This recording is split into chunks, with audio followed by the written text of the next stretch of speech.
তো বন্ধুরা কেমন আছো? আশা করি সবাই খুব ভালো আছো। তো আবার একটা নতুন মিনি ব্লগ। আর এইদিকে দেখো আমাদের বারান্দাতে জানলা লাগানো হচ্ছে কাঁচের। তো কেন লাগাচ্ছি, কারণ হচ্ছে কি এই তো বর্ষা পড়ছে।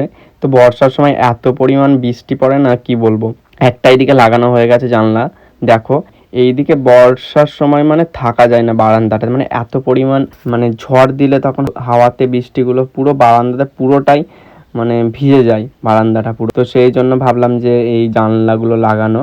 কালারটা কেমন হয়েছে কাঁচের অবশ্যই জানায়ও। তো আমার ভালো লেগেছে, তো সেই জন্য। আর এটা হচ্ছে বাইরের দিক থেকে কেমন লাগছে দেখো। আর প্রচণ্ড পরিমাণে বৃষ্টি পড়তো।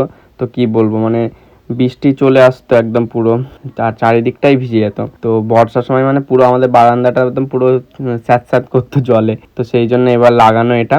দেখা যাক এবার বৃষ্টি পড়লে দেখা যাবে যে বৃষ্টি ঢুকছে কি ঢুকছে না। তো আশা করি ঢুকবে না। আর এইদিকে সুধন লাগাচ্ছে, আমাদেরই পাড়ার ছেলে। তো ও কাজ শিখছে এখন। তোমাদের কেমন লাগছে অবশ্যই কমেন্টে জানাইও। চলো পরবর্তী মিনি ব্লগে আবারও দেখা হচ্ছে তোমাদের সাথে। আর সবাই সুস্থ থেকো, ভালো থাকো। টাটা।